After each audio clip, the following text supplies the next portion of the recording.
Hello mga idol! Bago tayo magpatuloy sa kwento ni Yuseong ay mag-shoutout muna tayo. Shoutout po sa iyo idol sa puso mo lang, shoutout po sa iyo idol Rainiel Servidad, shoutout po sa iyo idol Race Chien Kyle C ng Bicol Camsur, shoutout po sa iyo idol Gerardo Mades ng New Correle Tagum City, Mindanao, shoutout po sa iyo idol Jason Del Lova pati kay Miss Jennifer Besana Yaubet ng Rojas City, Capiz, shoutout po sa iyo idol Ruben Labanon, shoutout po sa iyo idol Robert Patente, shoutout po sa iyo idol Babe Lai Blanco at happy 18th birthday kay Jasmine, God bless po. Shoutout po sa iyo idol Seski ng Bataan, shoutout po sa iyo idol Harold at sa kapatid mo na si Arnaldo Jr. Lopez ng Santa Maria Tama Hermosa, Bataan, shoutout po sa iyo idol Kurt Dial Magtatayaw, shoutout po sa iyo idol Abdurasid Sahiran, shoutout po sa iyo idol Jericho Cabiles, shoutout po sa iyo idol Randall Sibo, shoutout po sa iyo idol Santino Dayaw, shoutout po sa iyo idol Peter Paul Vallarta pati sa asawa mo na palaging galit na si Jennifer at sa mga anak mo, at shoutout po sa iyo idol Ruben Mantalaba. Maraming salamat sa patuloy na pagsuporta mga idol.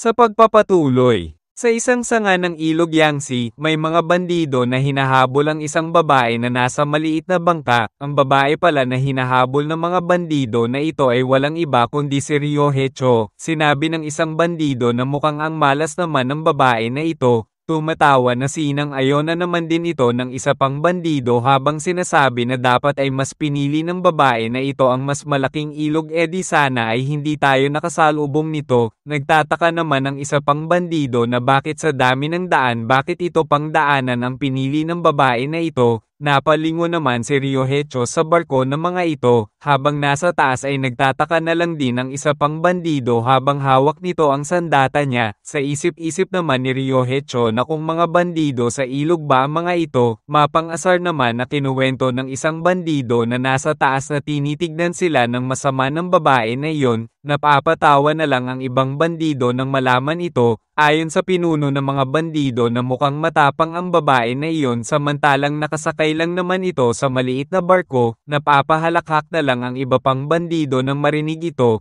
Tumatawa na sinabi naman ng isang bandido na hindi naman nga ito pwede tawagin na barko dahil kung ganoon ay ano na lang ang tawag sa sinasakyan nila. Nagalit naman si Ryohei Cho sa pang-iinsulto sa kanya kaya sinigawan niya ang mga ito. Ayon kay Ryohei Cho na medyo busy siya ngayon kaya mas maigi na umalis at tumakas na lang ang mga ito. Habang bubunot naman ng espada ang isang bandido ay minumura nito si Ryohei Cho. Ayon naman kay Ryohei Cho na ayos-ayos nito ang pagsasalita nito, kung hindi ba ito tinuruan ng tamang asal ng magulang nito, sana man lang ay iyon lang ang pwede na gawin ng mga ito ang magkaroon ng magandang asal kahit ng mga bandido ito. Nagagalit naman na sinabi ng bandido na anong pinagsasabi ng mga bandido sila, kami ang mga tagapagtanggol ng mga daanan ng tubig na ito, mas katarungan ang ginagawa namin para sa mundong ito kaysa sa bulok mong alyansa ng Merem. Bigla naman nawala si Ryohei Cho sa bangka, nagulat at nagtaka naman ang pinuno ng bandido sa mabilis na pagkilos ni Ryohei Cho, hanggang sa nakalipat na agad si Ryohei Cho sa kinaroroonan ng maingay na bandido at nakatarak na dito ang sandata niya, at agara na winasak ni Ryohei Cho ang katawan nito. Mabilis din nagpakawala si Ryohei Cho ng paalang na pag-atake na tumama sa iba pang bandido. Napapamura na lang ang pinuno nang makita ito. Bigla naman napansin ni Ryohei Cho na may mga bihag sa ilalim ng barko ng mga bandido. Naririnig niyang humihingi ng tulong ang mga ito at nagmamakaawa na palabase na sila dito. Sinabi ni Ryohei Cho ng mga boses ng mga babae ito. Saan naman ang mga ito banihag ang mga babae na ito, ayon naman sa pinuno na kung anong babae ang pinagsasabi ni Ryohei Cho.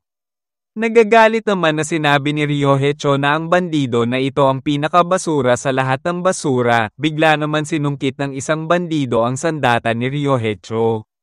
Nabahala na lang si Ryohei Cho sapagkat hindi niya napansin yon. Bigla naman naghagis ng mga lubad ang mga bandido para hulihin si Ryohei Cho. Matagumpay na nahuli ito ng mga bandido at hindi na makagalaw pa. Napapangiting aso na lang ang pinuno habang sinasabi na tama si Ryohei Cho na sila ay mga basura. At ano naman kung basura sila, ang importante ay nahuli na nila ito at hindi na ito makakapalag pa. Ayon pa sa pinuno ng bandido na ang lahat ng tao ay may pangit na pag-uugali ugali subalit ang sa kanya ay ang mas pinakapangit na bahala na lang si Ryoheicho nang marinig ito, sinusubukan naman ni Ryoheicho na makawala kaso hindi niya mabutol ang lubid kaya mas lalo na lang siyang nababahala. Tuluyan ng napaluhod si Ryoheicho at natanggap na niyang hindi niya kayang makawala sa pagkakatali sa kanya. Sinabi ng pinuno ng bandido na pinatay ni Ryoheicho ang 4 sa mga kasamahan nila. Tinaas nito ang muka ni Ryoheicho gamit ang sandata nito habang sinasabihan na tumingin ito sa kanya. Tinanong ng bandido kung ano kaya ang magandang gawin kay Ryoheicho. Kung hiwa-hiwain niya ba ito, o prituhin niya ito, o kaya naman ay kainin na lang ito, naiinis na lang si Ryoheicho habang nasa isip nito na masyado niyang minaliit ang mga ito sa pag-aakala na mga patapon na bandido lang ang mga ito, ngunit ang mga ito pala ay mga sikat sa lugar na ito na talamak at may mga kakayahan.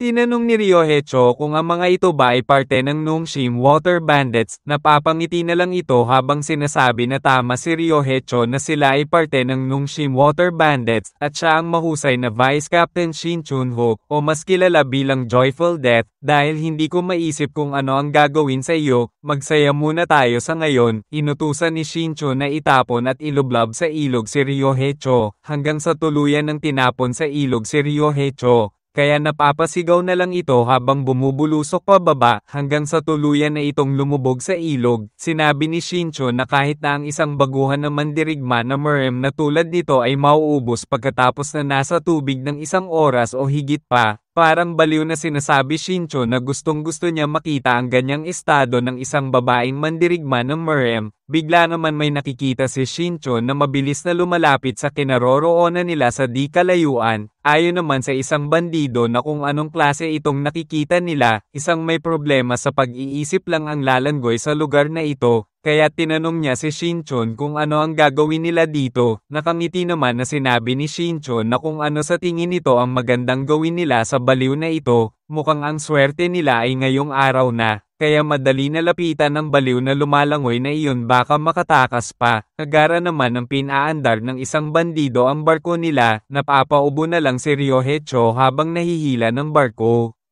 Sinabi naman ng isang bandido na nasa taas kay Shincho na mukhang ang taong iyon ay hindi naman lumalangoy. Pinagpapawisan na sinabi nito na mukhang tumatakbo ito sa tubig, hindi na lang makapaniwala si Shinchon sa sinabi ng bandido. Sa isip-isip nito na paano naman iyon makakalakad sa tubig, bigla naman bumubulusok ang sandata ni Soso papunta sa barko ng mga bandido, at direktang tinamaan ang bandido na nasa taas at naputol ang ulo na labis na kinagulat ni Shinchon. At habang nakikita ang sandata ni Soso na bumabalik ay nagugulat na lang ang mga bandido dito, agara naman ni Soso na salo ang sandata na senota, at dahan-dahan na lumalapag sa barko ng mga bandido, hanggang sa tuluyan na itong nakapasok sa barko na labis na kinagulat nila Shinchon, at tinanong ni Soso na kung ano na nga ulit ang sinabi ni Shinchon na ang lahat ng tao ay may mga pangit na pag-uugali. Sabay mabilis na tumalon ito at nakapunta sa taas ng mga bandido, at isa-isang pinapatay ang mga bandido, at ang lahat ng tamaan ng sandata ni Soso ay agara na namamatay, at nang makalapag na ito sa barko ay seryosong sinabi ni Soso na nagkakamali si Shinchon sa paniniwala nito. Ang pinagsasabi nito ay para lamang kay Shinchon dahil ang tunay na tao ay hindi talaga pinanganak na ganoon. Kinuha na ni Soso ang lubad na nakatali kay Ryoheicho, at malakas na hinailan na niya ito, kung saan ay napapalipad na lang si Ryoheicho papunta sa loob ng barko, hanggang sa tuluyan na masalo ni Soso ito. Tinanong ni Soso kung okay lang ba si Ryoheicho. Namumula naman na sinabi ni Ryoheicho na okay lang siya. Sa isip-isip ni Ryoheicho na isang magandang figure kasabay ng isang magandang paggalaw, siya ay flexible kung gumalaw tulad ng isang talahib sa hangin ngunit matibay din tulad ng isang puno ng nyog. Ganito pala ang isang tunay na babaeng master warrior. Sobrang astig nito at maganda pa. Sinabi naman ni Soso na pakawala na ni Ryoheicho ang mga tao na bihag sa ilalim ng barko, at bigla naman napalingon si Soso kay Shinchon. Habang sinasabi na siya naman ang bahala sa bastardong basura na ito, pinagpapawisan na lang si Shinchon at sa sobrang takot nito ay tumutulo na ang sipon nito. Habang nakaluhod ay nagmamakaawa si Shinchon kay Soso na huwag siya nitong patayin. Sa kabilang banda ay nagpapasalamat ang mga bihag na nailigtas nila Soso. Tinawag naman ni Soso si Ryohecho sa pangalan nito at tinatanong kung tama ba na ito si Ryohecho. Habang hindi makapaniwala ay sinang-ayon na naman ito ni Ryohecho na iyon nga ang pangalan niya. Ayon pa kay Ryohecho na masaya siyang naaalala pa ni Soso ang pangalan niya, isang malaking karangalan para sa kanya na maalala ni Soso. Nagulat na lang si Soso nang marinig ito, kaya pinagpapawisan na tinanong ni Soso kung kumusta na ito, kung maayos lang ba ito. Ayon naman kay Ryohecho na okay lang siya at sobrang malusog siya ngayon. Sinabi naman ni Soso na hindi ba na nanggaling ito sa Hawk Spear Sect, ano naman ang ginagawa nito ngayon dito. Ayon naman kay Ryohecho na tama si Soso na taga Hawk Spear Sect siya, kaso nga lang ay nag-iisa na lang siya. Kaya naisip ko na baka mas maigi na mag-enroll din ako sa Higher Institute of Murem. Sa ganoong paraan, maaari akong kumita ng ilang mga komisyon upang makatulong sa muling pagtatayo ng aming sekta. Tinanong naman ni Soso ang patungkol sa pagpapanumbalik ng Dongto. Ayon naman kay Ryohecho na sa ilang kadahilanan, tinutulungan ng Moyong House ang 10 heads of Dongto sa pagpapanumbalik nito. Hindi na lang makapaniwala si Soso na kung bakit ginagawa ng Moyong House iyon, hanggang sa mapagtanto na niya kung bakit nang maalala niya kung paano makitungo si Baekro Moyong kay Ryohecho. Nahihiya at napapatawa na lang si Ryohecho habang sinasabi na salamat sa mga taga Moyong House dahil sa mga ito ay maaari siyang makaalis muna sa Dongto para mag-aral sa Higher Institute nang hindi nag-aalala. Dapat ganun sana hanggang sa makasalubong niya ang mga bandido na ito. Naintindihan naman ni Soso ito, kaya nagagalit na napatitig ito kay Shinchon dahil sa mga sinabi ni Ryohecho. Nababahala na lang si Shinchon nang mapagtanto na mukhang hindi na natutuwa sa kanya si Soso. Kaya habang papalapit sila Soso ay nagmamakaawa si Shinchon na huwag siyang papatayin nila Soso. Sa kabilang banda habang naglalakad ay sa isip-isip ni Shinchon na walang partikular na dahilan kung bakit siya nakikipagtulungan sa mga ito. Una, kahit lumaban ako, hindi ako mananalo. Pangalawa, hindi ko sila kayang takbuhan, lalo na sa isang master warrior na kayang tumakbo sa tubig at gumagamit ng mga kakaibang mga sandata na iyon. Kailangan muna niyang mag-focus kung paano siya mabubuhay ngayon. Tinanong ni Ryohecho na kung sigurado bang dito ang daan papunta sa kuta ng mga ito. Ayon naman kay Shinchon na dito papunta iyon, sa isip-isip ni Shinchon na maaaring talentado ang mga ito sa martial art, ngunit mananatili ng mga bata pa rin ang mga ito. Ang akala ng dalawang ito na basta-basta lang silang matatalo kaya malalakas ang loob ng mga ito na magdesisyon na sagudin ang kuta nila. Ngunit lahat ng tao sa kuta, kasama ang aking kambal na kapatid ay handa sa labanan. Si Shin Gyukho ang kapitan ng Nunshim Water Bandit. Ang kanyang kapatid ay nasa mataas na antas na ng mandirigma, kahit na ang ilang mataas na ranggo na Murem ay humihingi ng tulong sa kanya kamakailan lang. At salamat sa kanilang suporta, na itatag namin ang aming sarili bilang mga tagapagtanggol ng Ilog Yangtze. Ang bastardong bata na ito, maaaring nagsanay sa martial arts mula sa murang edad, ngunit walang laban ito sa isang mataas na mandirigma na tulad ng kanyang kapatid. Hindi man lang napapagtanto ng mga ito na papunta sila sa lugar kung saan doon sila mapapahamak. Tuluyan na silang nakapunta sa kuta ng Nonshim Water Bandit. Habang nasa tarangkahan ng kuta ay sinabi ni Shinchon na nandirito na sila. Bigla naman napalingon si Shinchon sa mga ito hanggang sa mabilis na tumatakbo papasok sa kuta na kinagulat naman nila Ryohecho. Kaya naiinis na napapasigaw na lang si Ryohecho at sinasabihan na bumalik ito. Tuluyan nang nakapasok si Shinchon sa kuta nila at mayabang na sinasabi nito na mga tanga sila Soso. Pagsisisihan ng mga ito ang pangmamaliit sa Nonshim Water Bandits, sabay turo kay Soso habang sinasabi na ngayon ay kung ano kaya ang magandang gawin kay Soso. Kung hiwa-hiwain kaya niya ito at itapon sa apoy, hindi naman pinapansin ni Soso ito at patuloy lang tinitignan ng kuta ng kalaban. Ayon naman kay Shinchon na kung natatakot na ba si Soso kay hindi na ito sumasagot sa kanya. Kung ganun pa man ay huli na para dito, sabay sigaw ng malakas si Shinchon para tawagin ang iba na kasamahan niya. Sinabi ni Shinchon na may dala siyang mga sariwang karne kaya lumabas na ang mga ito para batiin ang mga bisita nila, subalit wala man lang tumutugon na kasamahan ni Shinchon kaya napapatahimik na lang ito. Habang napapalingon ay nagtataka na lang si Shinchon kung bakit wala man lang lumalabas sa mga ito, hanggang sa pinapakiramdaman niya ang buong kuta at nagtataka na lang siya kung bakit wala man lang siyang makita kahit isang tao dito. Ayon naman kay Ryoheicho na mukhang nagsisinungaling ito at hindi naman ito ang kuta nila, wala man lang kahit isang tao dito. Pinagpapawisan na lang si Shinchon at sa isip-isip nito na kung nasaan na ang mga tao dito, hindi naman maaari na umalis ang mga ito at wala man lang naiwan kahit isa dito. Kaya mabilis na tumatakbo ito sa loob habang tinatawag ang kapatid niya at sinasabing nakabalik na siya. Tinanong naman ni Ryoheicho na kung papasok ba si Soso sa loob, paano kung isang patibong lang ito? Ayon naman kay Soso na may kakaiba dito, wala man lang siyang maramdaman kahit isa dito sa kuta ng bandido.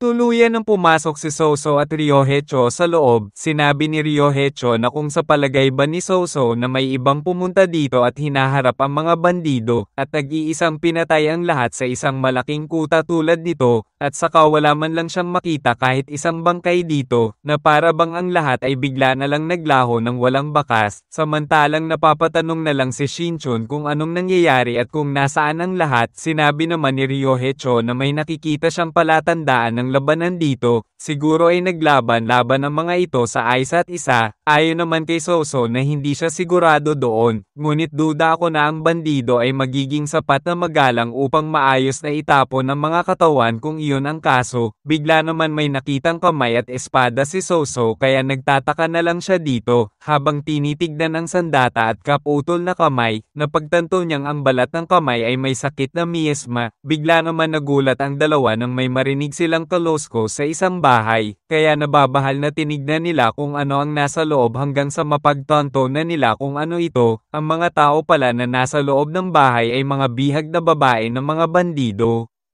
Tinanong ng isang babae na kung naparito ba ang mga ito para iligtas sila, ayon naman kay Soso na kung anong nangyari dito at nasaan na ang mga bandido.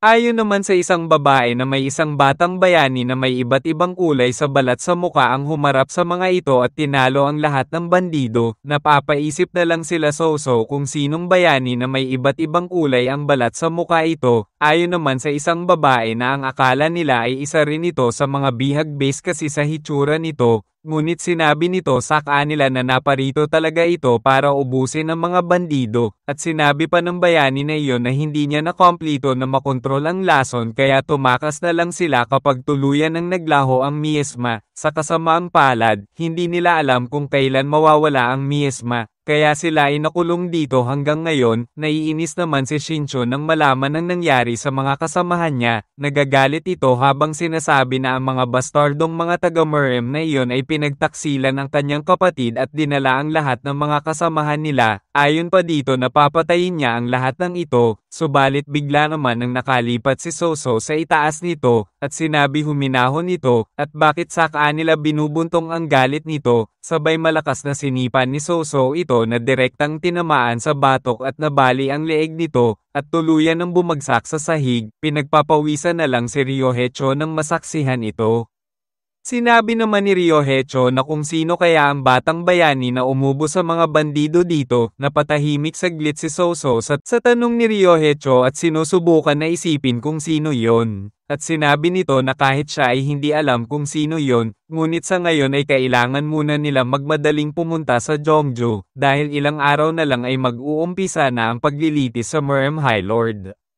Sa kabilang banda sa Jeongju, ay nababahala na lang si Bongdae-ala at napapaisip kung kailangan ba talagang gawin ito, kaya tinanong niya si Yuseong kung sigurado na ba si Yuseong patungkol dito. Nakangiti naman na sinabi ni Yuseong na ang paglilitis na iyon ay ang paraan ng monghe sa pagsasagawa ng psikolohikal na pakikidigma. Nakaranas ako ng katulad ng ilang beses sa aking nakaraang buhay. Kaya naman kailangan nating psikolohikal na makipagtagisan dito at malagpasan ang paglusob nito, at isa rin itong paraan para makumpirma kung totoo o hindi ang conclusion ninyo ni Bonggun patungkol sa pagtatangkang pagpatay sa High Lord. Makikita natin na nasa harap ng gusali ng Senado si Yuseong at Bongdae-ala.